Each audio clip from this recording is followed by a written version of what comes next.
Alright, boys. Weeks 2 is over. There's a lot of things that happen in week 2, and we're going to go over them in this video here. First off, we're going to start with, well, a needed apology to Eric. I completely just shit on your team last week about everything that was going on. And, well, it looks like I got what I deserve because I lost to you this week. 122 to 86. Really, none of my players came up to bat here. I mean, Hakeem Nicks went just off. I mean, 199 yards and a touchdown, ridiculous. For 25 points, awesome. Jones Drew had a touchdown, awesome. But other than that, Calvin Johnson, again, no touchdowns. Second week in a row, no touchdowns. Megatron, what are you doing? Stafford's got to get you the ball more. Adrian Peterson, no touchdown. Peyton Manning, 3 picks. I mean, it was unbelievable. 3 picks. I think he had like 160 some yards and a touchdown. Awesome. Thanks for your 7 points, Manning. Fucking terrible. Jared Cook, again, I thought he was going to be this awesome pickup at the draft, and just he ended up being a bust. Another 2 points. He's not going to be on my team anymore. He's going to be cut loose. Can't have a player putting up points like that anymore.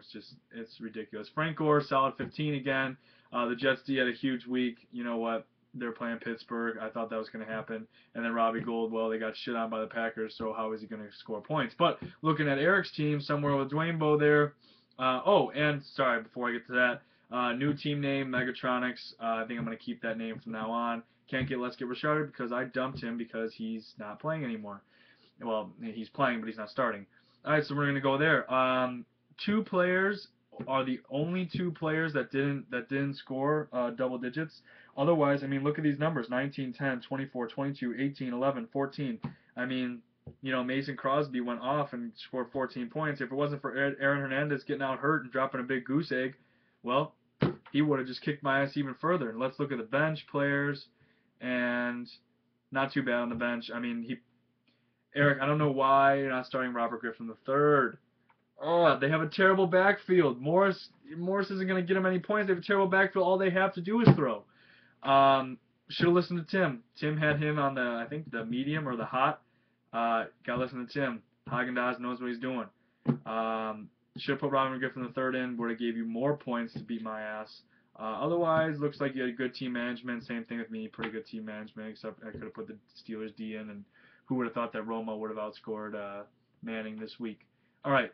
Going on, I'm going to leave that game for last. Going on to, again, after the draft, everyone was like, forgetting Brandon Marshall, you are the best team. Ryan Milligan did his homework. He's doing all that stuff. He's got the best team. Well, you're 0-2, just like me. Because how's my Vic taste after a sketchy win last week pulls out a demanding win this week, even with Larry Fitzgerald dropping a big old 0 and Sean Green putting up a 2. Otherwise, 21, 20, 13, 19, 13, 18. I mean, the Seahawks defense put up 18 points. Unbelievable. Going over to forgetting Brandon Marshall. Yeah, Cutler forgot Brandon Marshall during that game. And let's see, he got a whole 2 points. Awesome. I think he had 1 catch? 2 catches. Sorry, 2 catches for 24 yards. Great.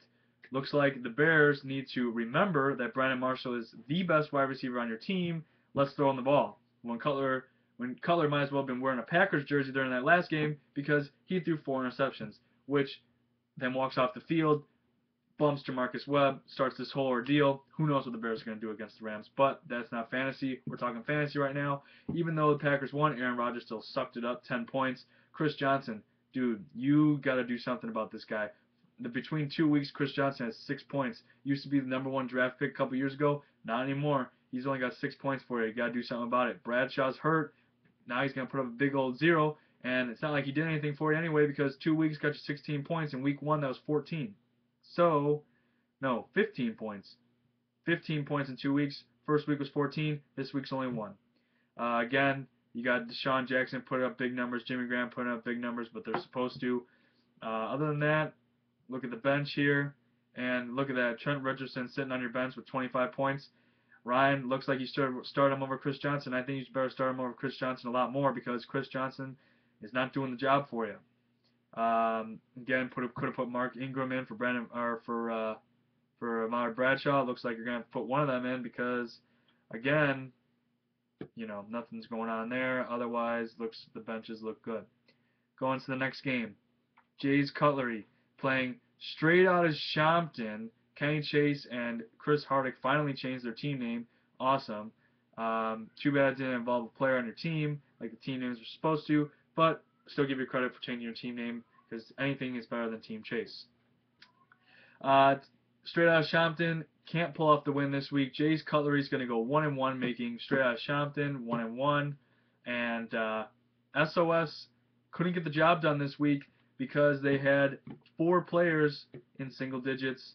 But looking at Jay's Cutlery, he also had 4 players in single digits with a big 0. But Cam Newton goes crazy, putting up 25 points, and Reggie Bush out of Miami puts up 31 points. Absolutely ridiculous. I mean, the guy went off. You know, he had 26 carries for 172 yards and 2 touchdowns. You know what? You just, in something like that, you just got to tip your cap and say, wow, 31 points. Awesome. Considering the fact that if you add up Steve Smith, Reggie Wayne, and Matt Bryant's score, it only equals Reggie Bush's score. But who's complaining? 110 points gets the job done. Looking at the bench, ooh, Phillip Rivers looks like he should have gotten the start over Matthew Stafford. If I probably would have kept Matthew Stafford still in. You got to look at the matchups, though. They're playing a tough San Francisco defense, whereas Phillip Rivers is playing a really shitty Tennessee defense. You got to look at the matchups there. Probably should have put Phillip Rivers in, obviously by the score, but, you know, that's here nor there. Benches look pretty good there. Now, going into probably the highlighted game of the week, Biscuits and Brady cruising for miles. Biscuits and Brady coming off a big win off of my team last week. Cruising for miles coming off another blowing win last week. And he proves himself again, going 135 here, putting up a 0 out of Jermichael Finley from Green Bay. A lot of zeros this week. Kind of funny, but 26, 14, 12, 23, 28, 16 gets the job done. Eli Manning saying, I'm not having that week I had last week. I'm going to explode this week, putting up 26 points. And that doesn't even equal the total of Tom Brady and the law firm, putting up a total of 24 points combined. Darren McFadden putting up a big old 3. Julio Jones going from 22 points, being the top wide receiver of the week, to putting up a 1. I mean, what are you going to do there? You know, Atlanta is just sometimes they're there, sometimes they're not. Gotta expect that. Packers defense putting up 21 points against the Bears.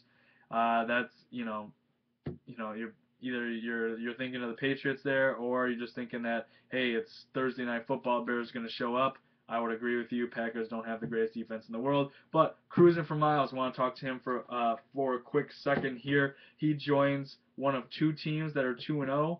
And between those 2 teams, Cruising for Miles and John Qualia definitely takes the cake. He is the team to look out for. I'm scared to play him this week. Everyone else in this league is scared to play you.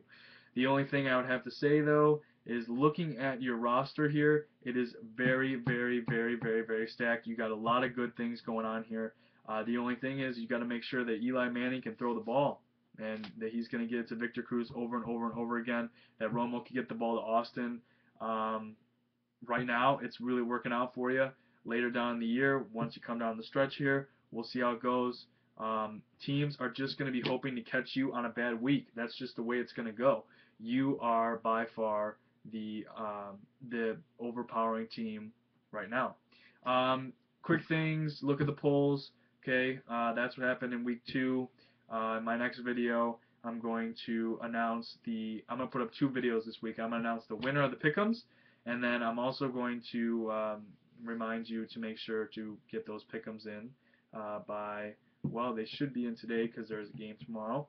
And look at the waiver wires, pick up people, drop, add people, just makes the thing more exciting. So I will catch you guys in the next video. See you.